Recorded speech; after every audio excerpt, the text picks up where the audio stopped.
This is good. And it's very interesting, too, because the story is written by a woman, someone named Suzanne Venker, Venker, and she's very much anti-feminist, or so she claims. Do I believe it? So, for those of you who followed my content for a while, you know what my view is of anti-feminists. I think the majority of them are chameleons. They're opportunists looking to essentially pander to men and thereby make those men feel special, like, oh, we got a female advocate, somebody who understands, and then they shell out money to buy these broads' books or donate to them on Patreon. But the truth of the matter is, these broads are mostly, if not all, frauds, okay? And they know that men have money. The men are the ones that have the money, all right? There's a lot of sucker broads out there who have money as well, but no longer, because they donated to people like that Anita Sarkeesian, who was supposed to make some kind of long series about feminism, and then it turned out to be some cut and pasted few videos that were pieces of crap that I could have made, and she got like a couple $100,000 for that. Talk about a con artist, which is, by the way, what most of these feminists are as well, who make a living at feminism. They're con artists as well. I mean, yeah, their man hate is real, obviously, but they don't care about other women. They just care about filling their pocketbook. And I think this woman's probably the same. But, I could be wrong. Anyway, the article starts by saying, smart men don't marry feminists. Well, smart men don't marry anybody these days because women have become more like men.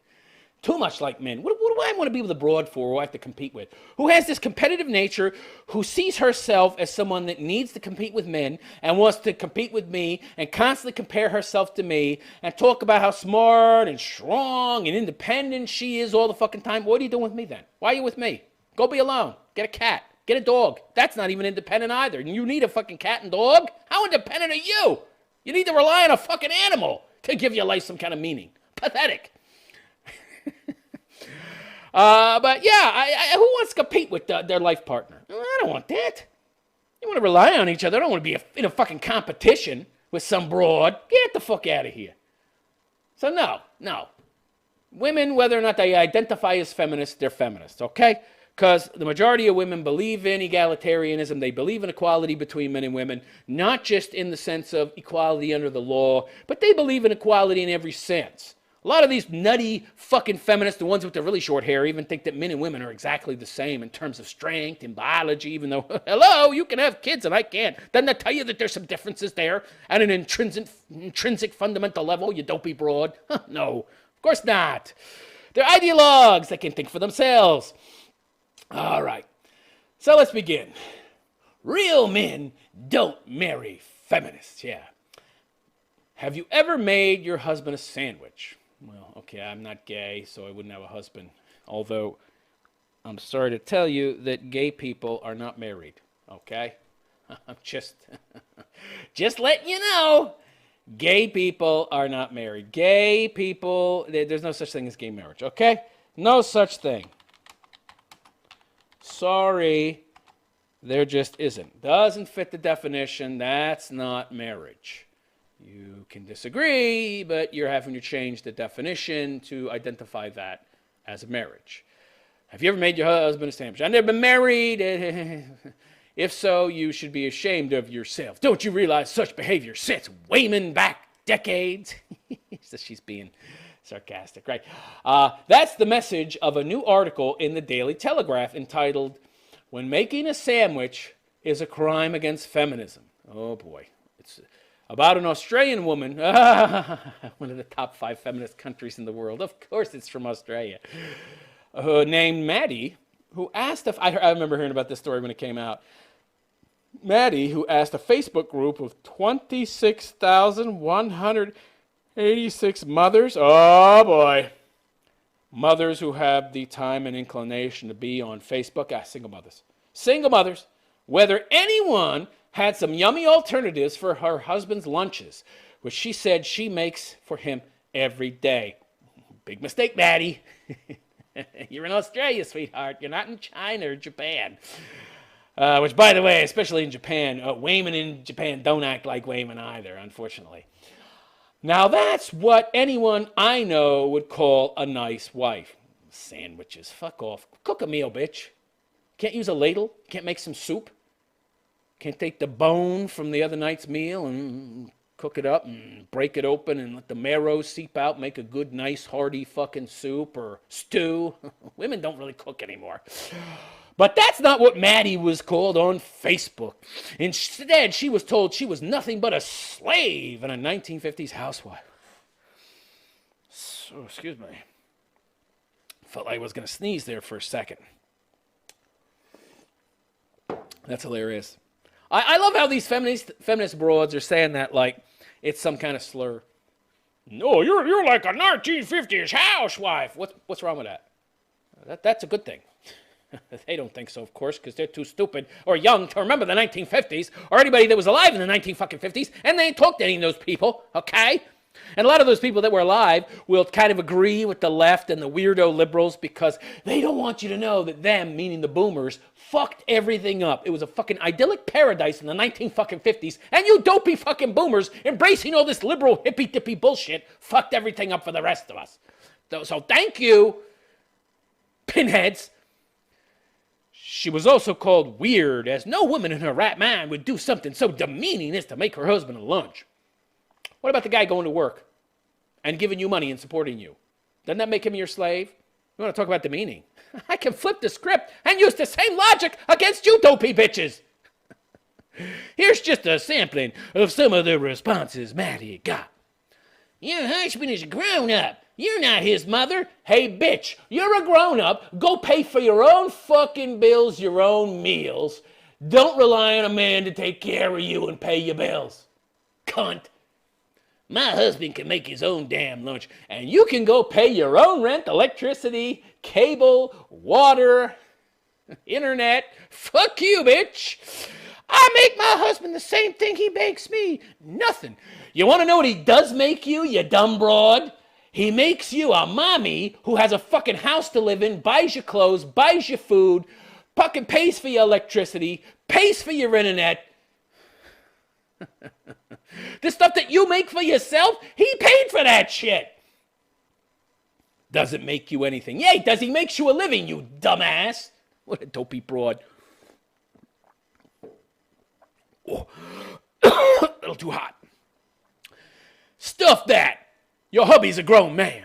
I already do my hubby's laundry and keep his children alive. The bare minimum. I'm doing the bare minimum because feminism told me so, because I'm too stupid to think for myself, and I need a fucking ideology to do my thinking for me. I love, by the way, how all these people, the majority of them, are non-religious, and they think that puts them somehow on a higher level. I'm more enlightened. I'm not a religious person. And meanwhile, you're following this death cult ideology that requires you to do zero thinking. You think you're somehow better than Christians or whatever. I love it. Our advice is to stop making his lunches. Well, why don't he stop going to work? Why don't he stop going to work and paying for all your fucking lunches? And the couch you're sitting on. And the bed you're sleeping in. And that nice fucking air conditioner that's keeping you nice and cool at night when it's hot in fucking summer. And that nice heater that's keeping you warm in winter, bitch. How about he stop doing all that? Huh? My role is child care during working hours, and that's it. Yeah, because the person who's paying for everything you have doesn't deserve any consideration of any kind. He's lucky if I decide to make dinner some nights. And these women talk like this is some kind of badge of honor. Being these lazy, entitled cunts who think that somehow they're above doing anything for their partner. Meanwhile, he's going to work and doing everything for you, you dumb bitch, to fulfill your dreams of being a mother, a stay-at-home mom. Unbelievable, the level of entitlement that these broads have. You'd have to be a moron to marry these chicks. That, my friend, is what feminists brought to America in the 1970s. This looks familiar. I think I've read this before. Deja vu. And it stuck.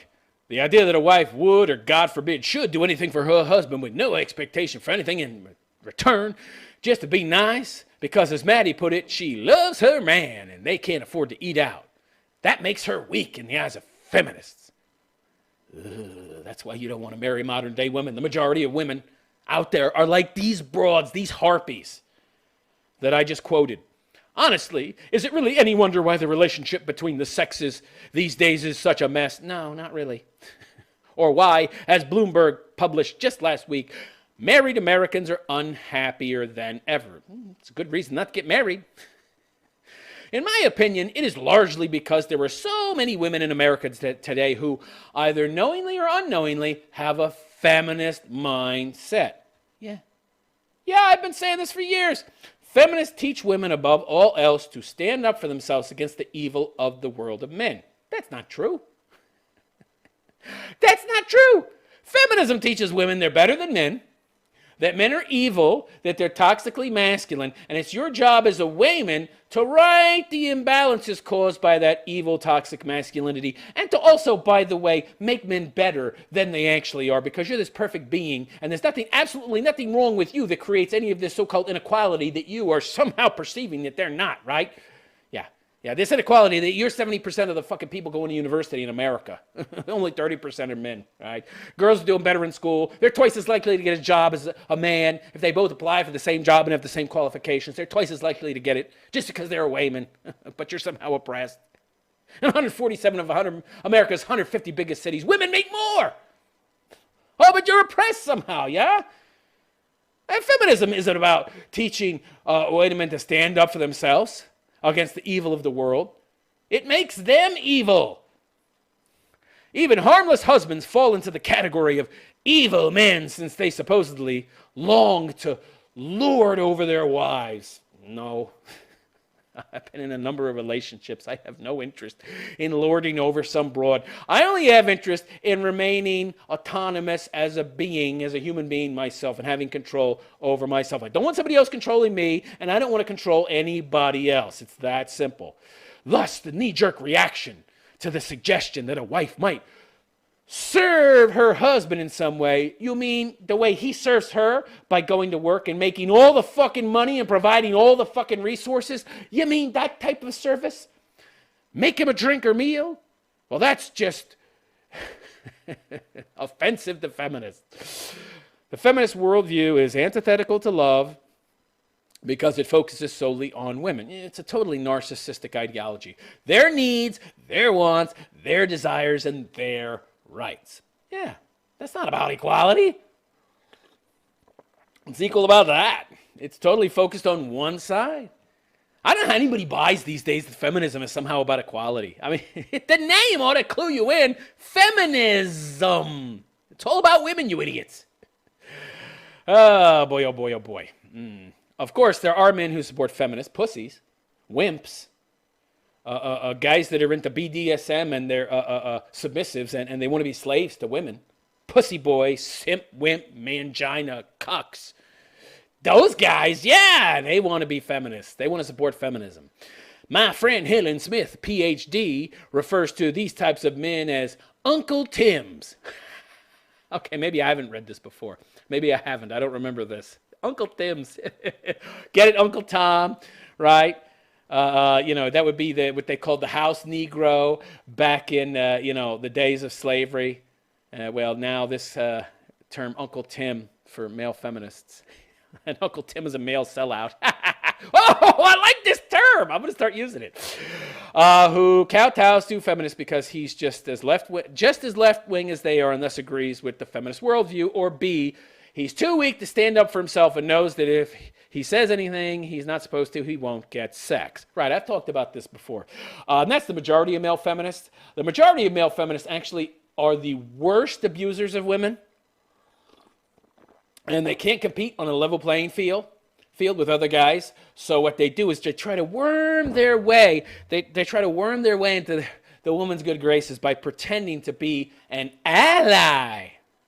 And you'll hear a lot of feminists these days talking about don't trust male feminists, don't let them in. They want nothing more than sex. They're just chameleons.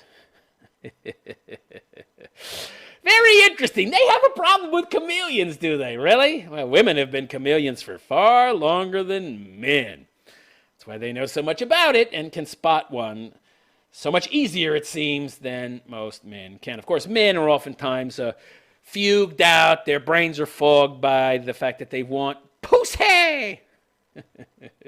Pussy fog. Clouds their mind.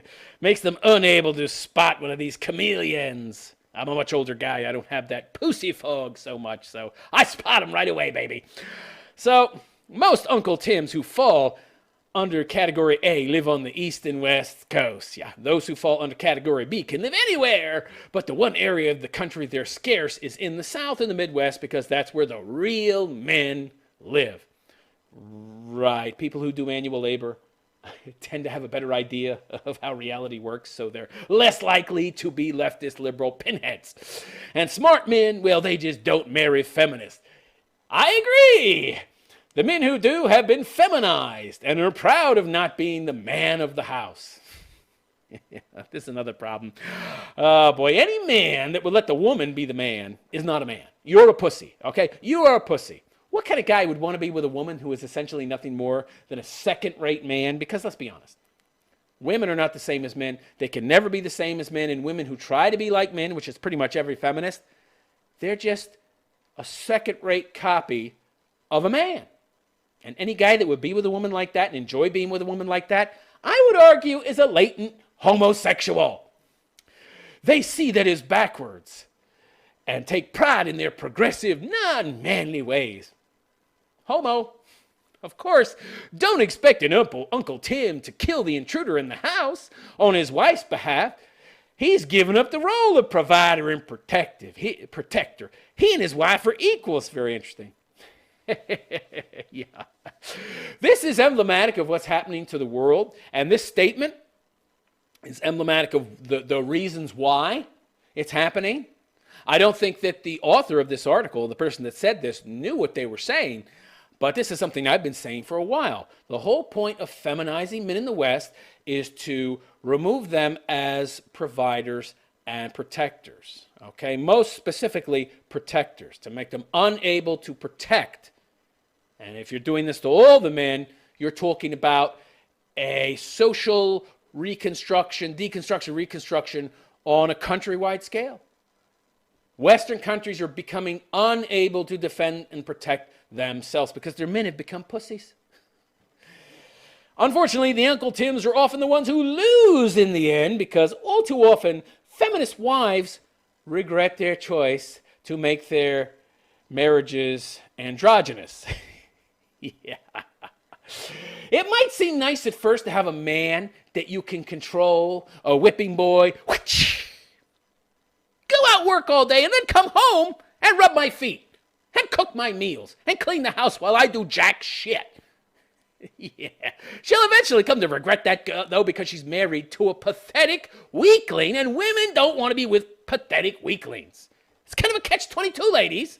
When they get what they want, they don't really want it anymore. Yeah, it feels good at first, but the price is too high in the long run for them. And of course, that's why they end up getting divorced so much more often, because irreconcilable differences, meaning I married a pussy and I enjoyed lording my power over him, the power of the poon. But it turned out I wanted a real man. Now you got kids, you got stretch marks, meh, too late, and you're old, and you're post-war. The real men, they already found decent women a long time ago, or they figured out that there weren't any out there. So they're still single and they're going to stay that way. Lovely. I love it. So, yes, they regret their choice of marrying androgynous men and the men who give up their manhood because they thought that's what women in society want. To improve the state of marriage in this country, what we need are fewer feminists and fewer Uncle Tims. I agree, and I will drink to that.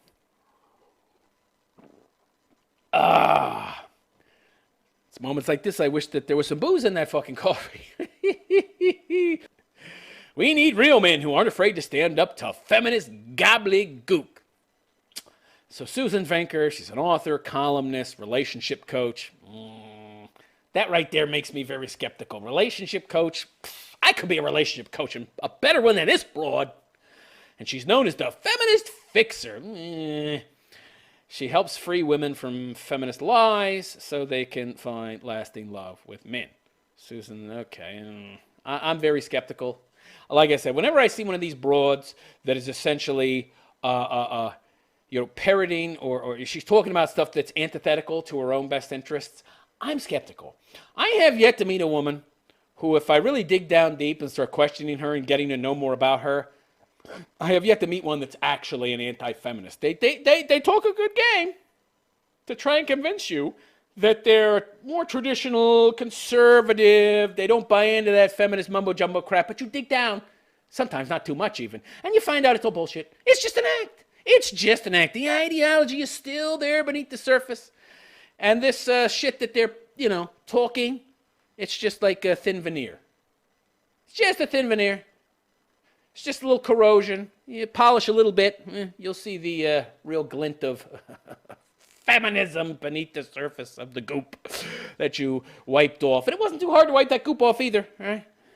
Very thin veneer of respectability and traditionalism that these women wear to try and trick you guys into believing that they're one of the good ones. And don't get me wrong. There are exceptions to the rule out there. Exceptions to rules exist. I'd be lying if I said they didn't. They statistically do. But the rule exists for a reason. And those exceptions, they are more, in fact, by contrast, they work more to prove the rule than disprove it, okay? There's so few of them. But yeah, are there good women out there who are anti-feminist and hate this shit and would qualify as, June Cleaver type women? There have to be statistically, but they're very rare. They're very rare. One in the thousands. So don't waste your fucking time. It's like playing the lottery. And you know what happens when you play the lottery? You lose. What was the last person you met that won the lottery? Nobody? Bingo.